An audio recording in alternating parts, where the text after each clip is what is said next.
9 তারিখ থেকে 22 তারিখ পর্যন্ত মালয়েশিয়াতে থাকা আমার সকল বাংলাদেশি ভাইয়েরা এবং বোনেরা একটু সাবধানে থাকবেন। আসসালামু আলাইকুম। ইতিমধ্যে আপনারা জানেন যে মালয়েশিয়াতে আগামী সপ্তাহে কিন্তু চাইনিজ নিউ ইয়ার।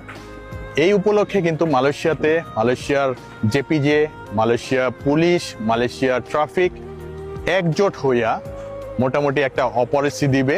নর্মালি 9 তারিখ থেকে 22 তারিখ পর্যন্ত এটা একটু হট থাকবে। এই সময় আপনারা যারা আমাদের বাংলাদেশি ভাইয়েরা আছেন মালয়েশিয়াতে অবস্থানরত, যা স্পেশালি যাদের কাগজপত্র নাই, আপনারা চাইতেছেন যে চাইনিজ নিউ ইয়ারে ক্যালে যাবেন বা ঘুরতে দূর দূরান্ত যাবেন, আপনারা এটা থেকে বিরত থাকবেন।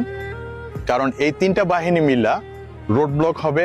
রোড ব্লকে আপনার বাস, ট্যাক্সি, গ্র্যাব এভরিথিং কিন্তু চেক করবে। হ্যাঁ, প্রাইভেট গাড়িগুলা যেগুলো আছে সব চেক করবে। সো আপনারা যদি মনে করেন যে সমস্যা নাই, আমার ভাই ব্রাদারের প্রাইভেট গাড়ি আছে, আমরা নিয়ে যাব, চেক করবে না, রোড ব্লকে কিন্তু আপনারা চেকের সম্মুখীন হতে পারেন। সো সেই ক্ষেত্রে যদি আপনাদের কাগজপত্র না থাকে বা অন্য জায়গার কাগজপত্র থাকে, যেমন আপনি ক্যালের পারমিট, আপনি জোহর বারুতে কাজ করেন, বা জোহর বারু পারমিট আপনি ক্যালে কাজ করেন, আপনারা সবাই একটু সতর্ক থাকবেন। আর এবার যেহেতু একটু মালয়েশিয়ার পরিস্থিতি একটু গরম, আর এই ভিডিওটা সবাই শেয়ার করে দিবেন আপনারা অন্য ভাই ব্রাদারের মধ্যে, যেন সবাই একটু দেখতে পারে আর সবাই একটু সতর্ক থাকতে পারে।